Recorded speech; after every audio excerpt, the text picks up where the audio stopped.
यत्र नार्यस्तु पूज्यन्ते रमन्ते तत्र देवता। वेदों में कहा गया है, जहां नारी की पूजा होती है वहां देवों का वास होता है।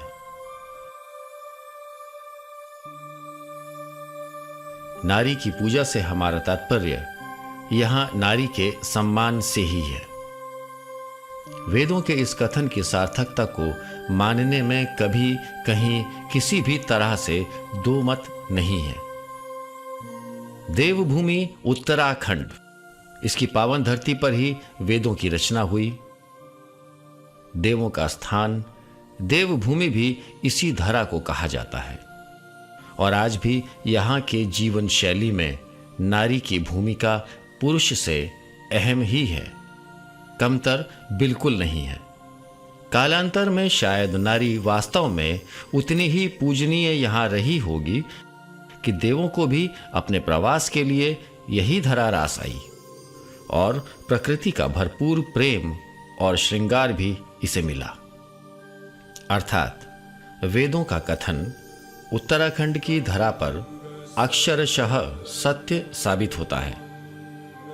समयांतर व युग परिवर्तन के साथ आज के परिवेश में हालात एवं परिस्थितियों के मद्देनजर महिलाओं की स्थिति में सामाजिक और आर्थिक रूप से परिवर्तन आए।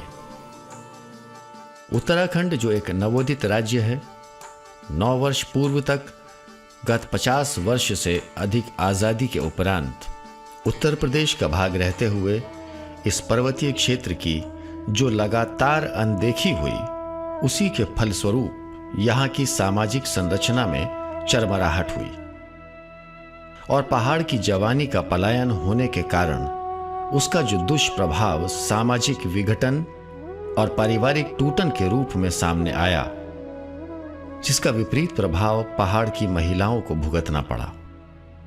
आजादी के पूर्व से ही पारंपरिक तौर पर उत्तराखंड का समाज एवं विशेष रूप से युवा देशभक्त रहे हैं और अमूमन हर परिवार से एक व्यक्ति तो फौज में कार्यरत आज भी है। ग्रामीण परिवेश में आज भी या तो बूढ़े बुजुर्ग हैं अथवा रिटायर्ड फौजी या बच्चे, यानी घर की लगभग पूरी जिम्मेदारी अपनी कर्मठता के बल पर महिलाओं के ही कंधों पर है। महिलाओं की दशा में बदलाव दशकों में हुआ है।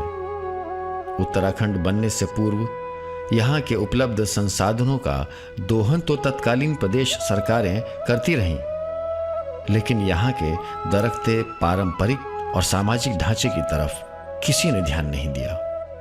ढांचागत सुविधाएं ना के बराबर रही। नतीजा शिक्षा, स्वास्थ्य, सड़क, बिजली, पानी जैसी बुनियादी सुविधाओं के अभाव के चलते प्रदेश की युवा शक्ति का पलायन शहरों की तरफ बढ़ने लगा और नतीजतन गांवों में अकेली वृद्ध महिलाओं की संख्या बढ़ने लगी,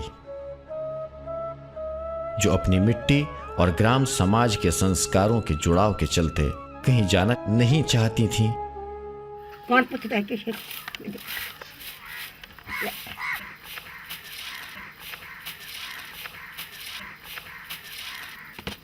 उसको 4 साल हो गया, 7 साल हो गए, 7 साल से जब आदमी नरसों गई तो भाग गई। वे थोड़ी पूछेगा कि खाए तो लेकिन नहीं खाते। बच्चे तो है पर कभी साल 2 साल 3 साल में गए, कहीं आता ही गए इतने। अब बताऊँ भूलिया था, अब यथन से पकाए खाए बस, या गिलास पानी मेरे को नहीं मिलते। एक टूटिया मकान पर है, मैं अकेली बुरी पड़ी। ये परिवार न परिवार लड़के चाहे कोई ना। और दूसरी ओर विधवाओं की संख्या सदैव ही उत्तरोत्तर बढ़ती रही, क्योंकि किन्हीं भी दुर्घटना अथवा बीमारी की स्थिति में उपलब्ध स्वास्थ्य सेवाएं मीलों दूर होती थी और अक्सर वहां तक पहुंचते पहुंचते ही व्यक्ति दम तोड़ देता था। पहुंचना भी पहाड़ी रास्तों से सड़कों के अभाव में कहां सुगम था। नतीजतन पर्वतीय सामाजिक ढांचे में विधवा एवं वृद्ध महिलाओं की संख्या उत्तरोत्तर बढ़ने लगी। महिलाओं की इस दयनीय होती स्थिति परिस्थिति में कुछ परंपरा और सभ्यता की पृष्ठभूमि भी जिम्मेदार रही। पहले जैसा कि देवभूमि में महिलाओं की स्थिति बेहद सम्मानजनक थी, तब सामाजिक संरचना में लड़की के जन्म को बुरा नहीं अपितु गर्व एवं गौरव का विषय माना जाता था। फलस्वरूप उत्तराखंड संपूर्ण भारतवर्ष में एकमात्र ऐसा क्षेत्र था जहां महिलाओं की जनसंख्या पुरुषों से प्रति हजार अधिक थी। बावजूद इसके परंपरानुसार वर पक्ष अपनी ओर से रिश्ता लेकर वधू पक्ष के पास जाता है, जबकि दूसरे कई राज्यों में विशेष रूप से उत्तर भारत में ऐसी परंपरा नहीं देखी जाती। वहां आज भी कन्या के पिता को अच्छे वर की तलाश में दर दर भटकना पड़ता है। दहेज का दानव भी पर्वतीय क्षेत्र से दूर ही रहा, क्योंकि इस पवित्र धरती को मां नंदा की जन्मस्थली माना जाता है। अतः शिव की इस तपोभूमि में नारी जाति का अपमान कैसे होता? परंपरा अनुसार किसी भी व्यक्ति के विधुर होने की स्थिति में तुरंत समाज में पुनर्विवाह कर लेने का रिवाज रहा, ताकि महिलाओं की संख्या प्रति हजार पुरुष से ज्यादा होने पर भी अराजकता की स्थिति ना हो। बहुविवाह का प्रचलन भी काफी समय तक रहा। कालांतर में इस परंपरा के पीछे उद्देश्य तत्कालीन समाज में भी नारी के प्रति सहोदर भाव व सम्मान भाव ही रहा था, परंतु आज के परिवेश में महिलाओं की पीड़ा को इस परंपरा के चलते भी बढ़ावा मिला है। कल्पना कीजिए, एक युवा महिला जिसके एक या दो छोटे गोद में खेलते या दूध मुहे बच्चे हों और किन्हीं भी दुर्घटनावश उसके विधवा हो जाने की स्थिति में पूरा शेष जीवन कैसे किसके सहारे काटेगी? उसके बच्चों का भविष्य क्या होगा? पहले पलायन लगभग नहीं था या कम था, अथवा लोग संयुक्त परिवार में रहते थे तो सबके साथ इस अबला का जीवन जैसे तैसे गुजरता था। लेकिन पलायन की प्रक्रिया के चलते वो ऐसी किसी परिस्थिति में पूरी तरह निराश्रित हो दूसरों के टुकड़ों पर पलने को या दर दर की ठोकरें खाने को मजबूर हो जाती रही। क्या हमारी जननी का यही भविष्य होगा? जिस समाज में नारी की स्थिति बदतर अथवा कमजोर निराश्रित होगी, वो समाज भी उन्नति प्रगति नहीं कर सकता। ससुराल में ऐसे ही था, बस शराबी कबाड़ी, उन्होंने मारा पीटा। मैं आज से नहीं हूँ, मैं तो बहुत साल हो गए, मेरे को हो गए कोई 20-22 साल। कानून करा था ना, तो सरकार ने नए टीर करा था, जब उसने दूसरी शादी की छिपके, तो पिताजी ने उठा वो करा, फिर आगे कानून वालों ने जो था खर्चा लाया, खर्चा उन्होंने नहीं दिया। शादी 5-7 साल रहे हो। बच्चे जैसे छोटे छोटे रहते हैं, कोई दूसरी शादी कर लेते, कोई अपने निकल लेते, तो बच्चे तो पालने हैं। तब दिमाग में ट्यूमर हो गया था, इसके लिए उनकी मृत्यु हो गई। फिर हम गरीब हो गए। दुख होते हैं, बातें बनाते हैं तो दुख होता है, फिर बोलते हैं कि रहने दो, अपनी आत्मा साफ चाहिए तो बोलने दो, जिसे भी बोलना चाहिए। उत्तराखंड गठन के बाद प्रदेश सरकार ने इस सच्चाई को समझा और मातृशक्ति को कमजोर होने से बचाने का पीड़ा उठाया। शिव की तपोस्थली और नंदा की जन्मभूमि में एक भी नारी दुखी और असुरक्षित निराश्रित न रहे, इसके लिए कमर कस के कई योजनाओं की शुरुआत की गई, जैसे गौरा देवी कन्या धन योजना, नंदा देवी कन्या योजना, वृद्धा पेंशन योजना, विधवा पुनर्विवाह योजना, विधवा पेंशन योजना, विकलांग सहायता योजना।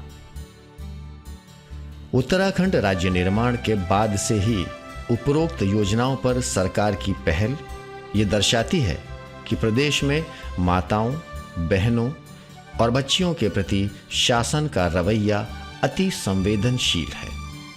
माननीय मुख्यमंत्री जी की पहल व प्रयास धरातल पर किस तरह अपना प्रभाव छोड़ रहे हैं, यही जानने के लिए हमने दूर दराज गाँव में जाकर वहाँ के निराश्रित, ज़रूरतमंद, विधवा, वृद्धा एवं विकलांग लाभार्थियों से बात की। विधवा पेंशन मिलते नहीं, बहुत साल हो गए, मिलती 4,800 मिल गया। कभी राशन पानी, कभी कुछ बस्ती पेंशन में और क्या वहाँ तक देना न करदा, तब एक फायदा जब पेंशन लगी। पेंशन तो मिल जानता है और दिन 4,800 पर पोर भी टेंशन नहीं रगड़ बगड़। पहले महीना दिने तब कितना दिन साल भरी में ना क्या मैंने खाने पीने वाला और क्या जब खेती में कुछ नहीं कमाऊंदा नहीं लियाऊंदा और ख्याल तो कुछ नहीं उजाला में नहीं है। लंपू मटी था तो खाते सरकार में तो कैसे बहुत मदद पेंशन खाना पीना राशन पानी को मालूम है। कोई नहीं मेरा पेंशन जो आते है वो उससे मदद मिलती है। पेंशन जो मैं सन हर महीना पेंशन तब मेरा गुजार चल सकूँ। कभी नहीं था मेरी पेंशन ना, पहले विधवा थे और तब वृद्ध हुई 4,800 मिलते। वो भी है मैम, वो भी विधवा पेंशन मतलब जो उपभोक्ता है उनको सबको मिलती है। वृद्धा है, उसके बच्चे नहीं पाल रहे हैं तो उसी में अपना खर्चा निकाल लेते हैं वो लोग। जैसे विधवा स्कीम, विधवाएं इनके लिए भी सही है क्योंकि ये विधवाएं हैं तो इनका भी खर्चा चलाना मुश्किल हो जाता है क्योंकि ग्रामीण में तो रोज़गार मिलना मुश्किल हो जाते हैं। रोज़गार तो मिलता नहीं, कभी कभी आ गया रोज़गार गारंटी योजना, बस इससे क्या होगा। जो सरकार ने स्कीम चलाई है उससे वो महिलाएं, विधवा महिलाएं अपने घर चला सकती है, अपने परिवार पाल सकती है, अपने बच्चों को पढ़ा सकती है। जब उनके पास धन आएगा तभी पढ़ाएंगे वो अपने बच्चों को, अगर नहीं आएगा तो कहाँ से पढ़ाएंगे। पेंशन मिल गया नाम से 1200 या बहुत मिले ना डाकना में खाना लगे चा पानी खाना दाल चावल खाना वे जाल गुजार। जी मैं MA कर रही हूँ, विधवा पेंशन। डॉक्टर ने मेडिकल बनाई, बस वहाँ के पेंशन लगाए। आराम वही खान चा पानी वहाँ, राशन पानी वहाँ, मर्च मसाले वहाँ, सब दानी वहाँ, लत्ती कपड़ी वहाँ। सरकार है न हमारे माँ बाप बोला चा भाई बंद बोल। समाज कल्याण के द्वारा जो मेरे को पेंशन मिल रही है उसे पूरा न हो पा रहा है।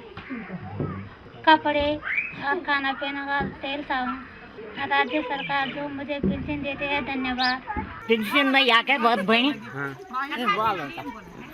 4,800 सब धान खानी पीनी लता कपड़ी सब धान लो बड़े कर बाबा जब कहीं सरकार नहीं दिला तो फंड सरकार है। फायदा ये हुआ कि मेरे बच्चों की वैसे तो जीवन उनका खराब ही हो गया, जब उनके पिताजी गुजर गए उनको ऐसे दुआ देंगे कि उन्होंने मेरे बच्चों के पालन पोषण गए, वो बेचारे उनको धन्यवाद।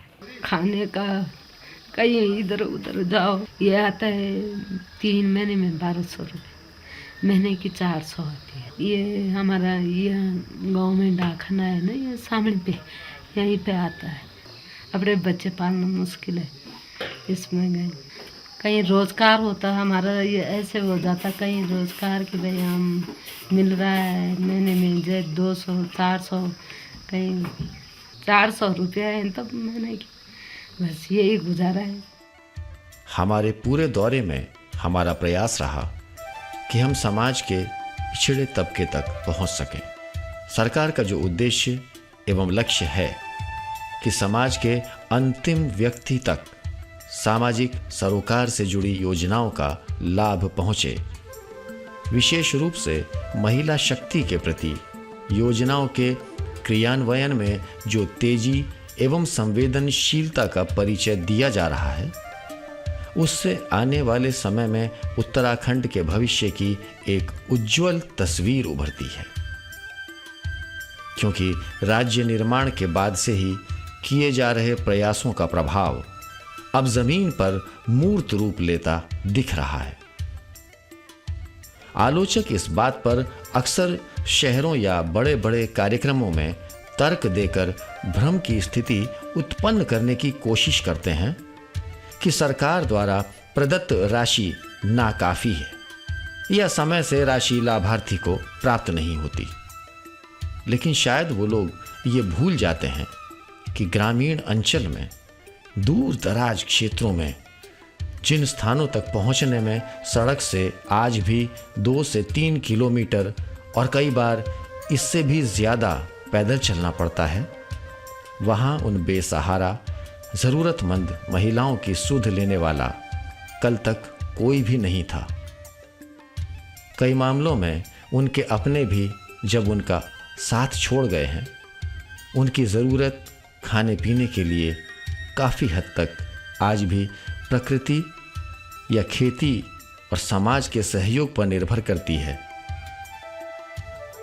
और जिन चीज़ों या आवश्यकताओं की पूर्ति के लिए उन्हें बाजार हाट की ज़रूरत हो सकती है, वहाँ ये राशि महत्वपूर्ण भूमिका अदा करती है। दिक्कत नहीं होनी थी, बच्चे छोटे छोटे थे, पालने किसी से हमने गुजारा क्या करना था, हमने कुछ नहीं था हमारा सारा। जब पेंशन मिली तो हमने बच्चे पाले अपने, थोड़ा थोड़ा बच्चे भी पढ़ाई लिखाई उससे करे हमने, 10वीं तक पढ़ाई उनको, उनको थोड़ा स्कूल दिखाती हैं। हमने गुजारा क्या है, सारा कुछ नहीं है आगे पीछे, नौकरी नहीं थी, चाकरी नहीं थी, तो क्या करने थे हमने। अब ऐसे सारा देंगे रहेंगे लोगों को, बहुत सारे ऐसे हैं कि बिसारे हैं, सरकार तो अच्छे तो करे, सारे वालों को बिसारे वालों को सारा दे रही है। हमारा टाइम का भी बचा तो और हमको सुविधा भी मिली, न बहुत दूर जाने पड़ते थे हमको, और नाने दोनों की भी बहू बेटियों को सबको परेशानी होती थी। लेकिन जब ये पैसे आए तो हम लोगों ने बनाया तो हमको अच्छा फायदा हो गया, बहू बेटियों की भी इज्जत हो गई और सब कुछ अच्छा हो गया, सुविधा मिल गई हम लोगों को। बड़े कर बाबा उन जब मेरे बुलिया का लड़ी बार दिया तो उनका छुया करें बेचारा उनका वही जमाने जलम बाहर बेचारा उसको दिखाना मनता भाई। अब दिक्कत क्या कि अब सरकार पाने अपनी दिक्कत पहले थे घास काटने हमारे तरह हम तो मुआवजे बाबा घास काटे आजकल उन्होंने पढ़ना लगे अपने बेचारे मेरे बुलिया सभी तो होएगी ऐथर बेटा सभी तो होएगी नॉन बेटा ऊपर आना पड़ सब धाई में पेंशन लगी बाबा, पेंशन लगी ना आराम मदद करने बन चायूल चिन्यूल खाना मन बोल मेरे बोल खोल बोर खोल मंगोल कहे मोर खोल। परिवार में कोई नहीं है, एक लड़का है कि हमारी पेंशन आने वाली है, हम तुम्हें बाद में देंगे। दुकान में सौदा पत्ता कुछ भी लाएंगे, राशन वगैरह, कभी कपड़े लाएंगे, कुछ भी लाएंगे तो मतलब सारा लग जाता है ना कि महीने में हमारी पेंशन आ जाएगी। थोड़ी बहुत अपना गुजारा चलता है, महीने में हमें देते रहेगा तो हमें बहुत खुशी है। कुल मिलाकर प्रदेश सरकार द्वारा संचालित प्रत्येक योजना का उद्देश्य राज्य में महिलाओं की स्थिति में सुधार लाना है। महिला पुरुष लिंगानुपात में निरंतर हो रही गिरावट को रोकने के लिए ही नंदा देवी कन्या योजना को लागू किया गया, ताकि निम्न आय वर्ग के माता पिता भी बच्चियों के जन्म को बोझ न समझें। उत्तराखंड राज्य की अर्थव्यवस्था की रीढ़ माने जाने वाली महिलाओं को उचित सम्मान मिले और उनकी समस्याओं का समाधान हो, इसके लिए सरकार पूरी तरह वचनबद्ध है। इसीलिए राज्य में महिलाओं को मुख्य धारा से जोड़ने के लिए ही पंचायतों में 50% आरक्षण की व्यवस्था महिलाओं के लिए की गई है। इसके अतिरिक्त 1205 करोड़ रुपए की व्यवस्था अलग से जेंडर बजट में की गई है। एक तो मुझे गांव में सेवा करने का मौका मिला, प्रधान बनी। पहले पढ़े लिखे तो थे नहीं, तो उन्हें क्या पता कि बच्चे क्या कर रहे हैं, कैसे काम कर रहे हैं। लेकिन महिला का शिक्षित होना परिवार में जरूरी है। लड़कियों में मैंने ये काम किया है कि जो गौरी धन कन्या योजना वाली हैं तो लड़कियों को मिला। अभी जैसे राज्य सरकार की जो नीतियाँ हैं, वृद्धा पेंशन, विधवा पेंशन, विकलांग पेंशन, तो गौरी धन कन्या योजना, तो इसमें से बहुत सारे लाभ हमारे गांव में मिल रहे हैं, तो ये भी मुझे खुशी है। महिला सक्षम हैं, पढ़ी लिखी महिलाएं हैं।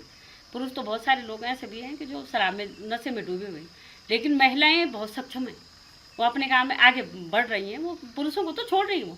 जिस प्रकार महिलाओं को आरक्षण दिया जा रहा है, महिलाएं अपने घरों से बाहर आ रही हैं, अपने ऊपर होने वाले शोषण को रोक रही हैं, बाहर आकर उन्हें अपने अधिकारों के बारे में पता चल रहा है कि हमारे क्या क्या अधिकार हैं। अपनी तरफ से मैं पूरी कोशिश करती हूँ कि मैं हर काम संभव कर सकूँ, जो नहीं भी हो सकता उसे भी मैं करने की कोशिश करती हूँ। महिलाओं को रोज़गार दिया जा रहा है, हर चीज़ में महिलाएं आगे हैं। महिलाएं पुरुष के बराबर काम करती हैं, उनके कंधा से कंधे मिलाकर चल रही हैं। महिला समाज के विकास से पूरे पहाड़ का विकास हो रहा है। हमें जो 50% आरक्षण मिला है, जैसे मैं आज अपने ग्राम सभा चपोली की प्रधान हूँ, महिलाएं अपनी शिकायतें मतलब हमसे खुल के बात कर सकती है, अपनी परेशानियों को हमसे खुल के बता सकती हैं। जैसे कोई घर में अकेली है, उसके बच्चे उसको छोड़ के चले गए हैं, उसके पास कोई नहीं है, उसके तो जैसे सरकार उसको 400 रुपये महीना दे रही है, उसके लिए बहुत अच्छा है, अपना खर्चा चला सकती है। सरकार की देन है, जो पैसा वो दे रही है, खर्च कर रही है, इससे महिलाएं पढ़ रही हैं। महिलाएं पढ़ेंगी, बच्चा पढ़ेगा, परिवार शिक्षित होगा। अभी तो शुरुआत है, आगे जाके बहुत अच्छा ही होगा। मैं ग्राम सभा डोबनौली की प्रधान हूँ, अभी 1 साल में प्रधान बने हुए। वृद्धा पेंशन भी मैंने तो अभी 8-10 की स्वीकृत करवाई है। पहले से महिलाओं को वृद्धा पेंशन मिल रही है, विकलांग पेंशन भी मिल रही है, और गौरव कन्या धन भी यहाँ पर 2-3 लड़कियों को मिला है। जिनको पहले पेंशन नहीं मिलती थी उन लोगों को भी बहुत गुजारा करने में परेशानी होती थी, बेचारे अपनी मेहनत मजदूरी कर लेते थे। अब तो खेती में भी कुछ नहीं हो रहा है, तो अब सरकार पे जो पेंशन लोगों को विधवा पेंशन मिल रही है, विकलांग मिल रही है, इन्हीं पे इन लोगों का बस जीवन नैया पार हो रही है। महिलाओं का तो ये है, अगर महिलाएं जैसे अगर पढ़ी लिखी हैं तो सर्विस कर सकती हैं, उनका अच्छा अपना गुजारा हो सकता है। सरकार महिलाओं के लिए इतना कुछ कर रही है, और महिला सशक्तिकरण जो उन्होंने चलाया है, तो महिलाओं के लिए ज़्यादातर जैसे समाज में जो महिलाओं पे अधिकतर अत्याचार होते हैं, उस अत्याचार को तो महिला ही ख़त्म कर सकती है, पुरुष तो नहीं ख़त्म करेगा। वो प्रधान है तो उसका अपना सोचना चाहिए कि मेरे ऊपर क्या दायित्व है, मेरे ग्राम सभा ने मुझे प्रधान बनाया तो मुझे अपना काम कैसा करना है।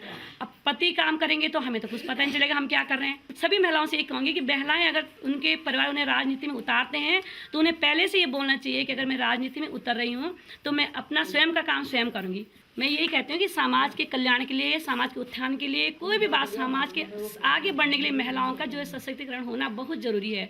तभी महिलाएं अपना ढंग से अपना लालन पोषण, अपने बच्चों का देखभाल परिवार में सब ढंग से कर सकती हैं। विधवाओं को समाज में दोबारा विवाह हेतु प्रेरित करने के लिए राज्य सरकार द्वारा पुनर्विवाह करने वाले दंपति को 2.5 लाख रुपए की आर्थिक मदद उनके नवजीवन के लिए दी जाती है, ताकि समाज में पुरुष नारी के प्रति अपना कर्तव्य एवं जिम्मेदारी का निर्वहन करने के लिए आगे आए। गुड्डी है मेरा नाम। शादी तो कुछ रही होगी 6-7 साल।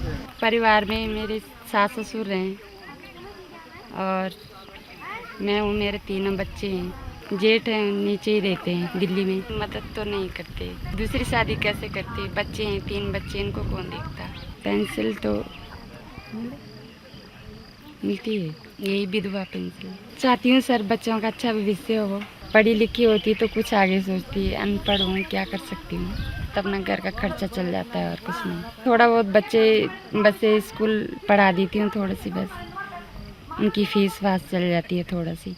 कर सकती है लड़कियां शादी भी, विधवा भी शादी कर सकती है, पर धीरे धीरे पर ये इसमें बदलाव लाने के लिए बहुत प्रयत्न करना पड़ेगा। जो औरतें विधवा थी, मतलब उनके विधवा हैं, उनके बच्चों के लिए भरण पोषण के लिए उनके पास कोई चारा नहीं था।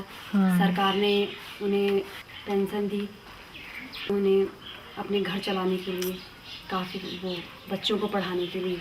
कोई विधवा हो जाती है तो अगर वो दूसरी शादी कर ले तो उसमें भी उसका अच्छा है, अपना कम से कम घर तो बच जाता है। लेकिन ज़्यादातर जो है गढ़वाल में जो अगर उसकी इच्छा होती भी होगी तो गढ़वाल में जो है हमारे समाज के अनुसार वो अपने मन की बात अपने मन में रख देती हैं। हमारा समाज ऐसा है कि अधिकतर विधवाओं को शादी करने की इजाज़त नहीं देता है। वो या तो अपना दूसरा वो भी शादी कर सकते हैं, या जो पुरुष शादी करता है वो भी विधवा से शादी करे। जब वो खुद विधवा है तो विधवा से शादी कर ले, उसका घर बच सकता है, उसका घर भी बच सकता है। तो हम तो चाहते हैं कोई महिला आगे आए, और विधवा होने के अनुसार वो कहेगी मुझे शादी करनी है, मुझे दूसरा जीवन अपना बिताना है, तो अच्छा है उसमें सरकार भी उसके लिए बहुत कुछ दे रही है। कोई महिला आगे आ जाए अपने जीवन को सुधारने के लिए। गौरी कन्या धन योजना में 12वीं कक्षा पास करने वाली प्रत्येक बीपीएल परिवार की कन्या को राज्य सरकार 25,000 रुपये की सहायता राशि नेशनल सेविंग सर्टिफिकेट यानी राष्ट्रीय बचत पत्र के रूप में प्रदान करती है, ताकि पढ़ाई के प्रति उसकी लगन और रुझान को नैतिक बल प्राप्त हो और भविष्य में वो अपने पैरों पर खड़ी हो सके। स्कूल जाती हूँ, पढ़ती हूँ। जैसे कन्याधन योजना है, जैसे गरीब बीपीएल परिवार की लड़की इंटर कर देती है तो उससे 25,000 रुपये शायद मिलता है।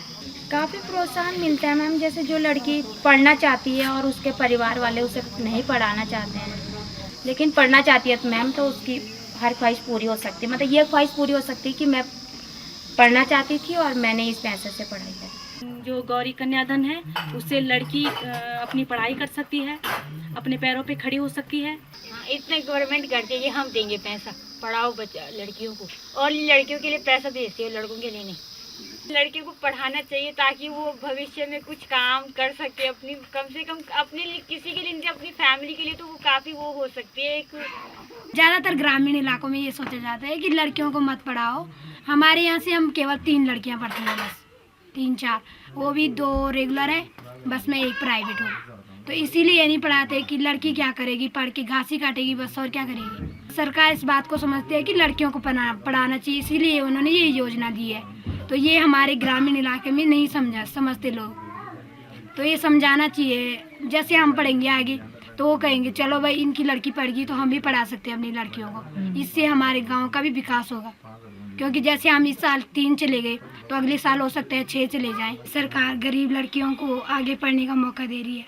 गौरी कन्याधन योजना है, ये सरकार ने बनाई है, तो इसलिए इससे हमें महिलाओं को आगे बढ़ने की शक्ति मिलती है।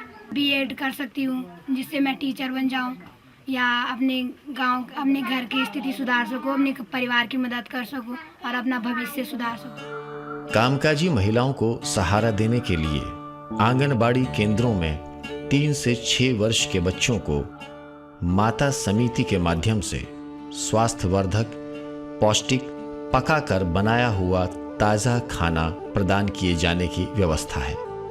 देवभूमि मुस्कान योजना के तहत खदान और खनन क्षेत्रों के मजदूरों के बच्चों को भी पोषण, स्वास्थ्य सेवाएं एवं स्कूल पूर्व शिक्षा देने का कार्य जारी है, जिसमें बाल विकास विभाग के सहयोग से 41 केंद्रों का संचालन किया जा रहा है। पूरे राज्य में कुल 9,223 आंगनबाड़ी एवं 1,919 मिनी केंद्रों के माध्यम से समस्त प्रदेश के दूरस्थ एवं दुर्गम क्षेत्रों में भी योजनाओं का लाभ पहुंचाने के सफल प्रयास अनवरत रूप से जारी हैं। मैं ग्राम पंचायत में आंगनबाड़ी कार्यकर्ता हूँ। मैं यहाँ आंगनबाड़ी कार्य करता हूँ। यहाँ बच्चों को थोड़ा बहुत बैठना या उठना सिखाती हूँ, जिसमें बच्चों का विकास हो सके। मैं कार्यकर्त्री का काम करती हूँ। इनमें हमारा काम पढ़ाई लिखाई, बच्चों को खेल कूद सिखाना। जी हम विधवा की वजह से भी एक, और हम पढ़े लिखे की वजह से भी मिले मुझे। यहाँ तो कुछ भी नहीं था, अब तो बहुत सारा परिवर्तन हो गया। मैं पहले अकेली थी, बोल नहीं पाती थी, कुछ नहीं कर, मुझे शर्म से लगता। जिस समय मैं आंगनबाड़ी में लगी उस समय से मुझे बहुत महसूस हुआ कि ऐसे समाज में चलते हैं, ऐसे लोगों के साथ बातें करते हैं। मेरे सपने हैं कि मेरे बच्चे उज्जवल भविष्य बन जाए, कभी अपने पैरों पर खड़ा हो जाए। ये मेरी भगवान से प्रार्थना है। पापा चले गए तो मम्मी का बोझ बन जाता है ना, कि मैं अपने बच्चों को भूखा मरने नहीं दूँ। ये मैं बोल सकती हूँ, ये शक्ति मुझे आंगनबाड़ी ने दी। सच्ची में भगवान यही है हमारा, नहीं तो मैं बोल भी नहीं पाती थी। सच्ची लोग अब बोलते हैं कि कैसे बोलने लगी, कैसे चलने लगे, कैसे रहन सहन है इसका, ऐसे चलते हैं। उत्तराखंड राज्य के उज्जवल भविष्य के प्रति सचेत और सक्रिय प्रदेश सरकार ने 11 से 18 वर्ष की किशोरियों में जीवन कौशल निर्माण के उद्देश्य से मोनाल परियोजना को आरंभ किया है। इस योजना में उत्तराखंड प्रशासन अकादमी, नैनीताल से समन्वय कर प्रथम चरण में 980 किशोरियों को मास्टर ट्रेनर के रूप में तैयार किया जा रहा है, जो क्रमशः राज्य के समस्त 49 विकास खंडों में किशोरियों के समूहों को प्रशिक्षित करेंगी। संक्षेप में यदि कहा जाए कि राज्य सरकार का उद्देश्य राज्य में दूरगामी रणनीति के तहत आने वाले भविष्य में महिलाओं की स्थिति को सुधार कर देवभूमि की नारी का खोया हुआ गौरव व सामाजिक स्थिति को लौटा लाना है। आज राजनीति की समझ से परे ये निराश्रित जरूरतमंद महिलाएं हर हाल में सरकार की इच्छा शक्ति और संवेदनशील नीतियों के प्रति अपनी कृतज्ञता प्रकट करती नहीं थकती हैं। पेंशन मिलना लगी 800 मिलेगा ना, 1200 मिलेगा। खुश हूँ अब दाल भात खाना लग गया, रोटी खाना लग गया, अब कुछ नहीं चाहिए। मिलना लगी पेंशन सुंदर भाई, दाल चावल खाणियों, कपड़ों पहनूं, तेल साबुन लगाणियों, चाय चीनियों खाणियों, और क्या खान वो सरकार बेचारे दिनिया है। धन्यवाद। वो तो अच्छा लिया, जब किसी का सारा नहीं तो उनको सारा मिल गया। बच्चों को तो सबको खाना मिल रहा है, कोई पढ़ाई भी कर रहे हैं, थोड़ा थोड़ा लोग बच्चों को स्कूल भेज रहे हैं। जो नहीं होता तो कहाँ से भेजना था बच्चों को स्कूल में भी। तो धन्यवाद है सरकार लोगों को, जी महिलाओं को देख रहे भेजे होगा सरकार ने बेचारे ने, तो कोई आया है तो उसने नाम लिख के लिखाया और फिर वो सुविधा हमको मिल गई। और यो लैट्रिन बाथरूम के पैसे आए, ये भी हमें फायदा हुआ। और यो जो काम धंधा आ रहा है इससे तो फायदा ही हो रहा है, बस खुश हैं।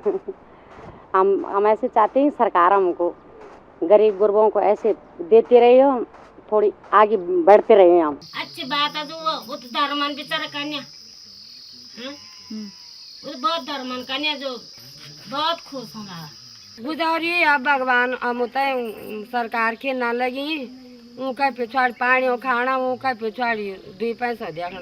तुम बेचारो जो ले ले हमार महीना महीना पेंशन हम नमस्कार कल, तुम जय जयकार कल। हमार भगवान ऐसा थनिया पर तुम और भगवान है। सरकार को तो धन्यवाद जो हमें इतना मेहनत कर रहा है बेचारा। धन्यवाद राज्य सरकार को जो हमारी इतनी मदद कर रहा है। हमारे माँ बाप हैं, वो हमारे भाई बहन है, सब कुछ है हमारा। वही जैसा हमारे अपने घर वाला का सहारा मिलता था, ऐसी सरकार का सहारा मिल रहा है।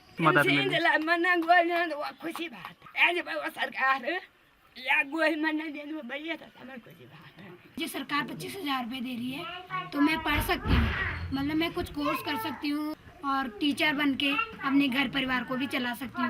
मैं सरकार को धन्यवाद करना चाहूँगी क्योंकि मैं आज पढ़ रही हूँ तो सिर्फ सरकार की वजह से। प्राउड है कि मैं इस राज्य की मतलब लड़की हूँ। तो हम ऐसे समझते कि हमारा भी है कोई ठिकाना। चलो इतना भी शुक्र है जो, धन्यवाद सरकार को भी और उस भाई को भी जिसने लाई है पेंशन। माननीय मुख्यमंत्री जी के विजन 2020 के तहत साल 2020 तक प्रदेश में 100% महिला साक्षरता दर प्राप्त करके महिला सशक्तिकरण के लक्ष्य को प्राप्त करना शामिल है। इसके अलावा साल 2020 तक प्रत्येक बच्चे व गर्भवती महिला को कुपोषण से बचाना, शिशु एवं मातृ मृत्यु दर को कम करना और प्रदेश में बालिकाओं की घटती हुई जनसंख्या को रोकने के लिए जागरूकता अभियान सहित सभी आवश्यक कदम शासकीय व सामाजिक स्तर पर क्रियान्वित करना, राज्य में प्रत्येक निराश्रित वृद्धा एवं विकलांग के जीवन को सरल बनाने के प्रयासों को सुनिश्चित करना तथा विधवा पुनर्विवाह को प्रोत्साहन देकर एक सुरक्षित, संयमित सामाजिक बदलाव को सुनिश्चित करना। सब प्रयासों से हर उम्र और हर वर्ग की महिलाओं को लाभान्वित किया जा सके, ये प्रयास निरंतर जारी है और तब तक जारी रहेंगे जब तक समाज में महिलाओं की स्थिति में अपेक्षित बदलाव न हो जाए। प्रदेश की नारी शक्ति के प्रति माननीय मुख्यमंत्री का नज़रिया बेहद स्पष्ट, भावुक, संवेदनशील है और आपकी कार्यशैली पूर्णतः ठोस, प्रगतिशील एवं निर्णायक है।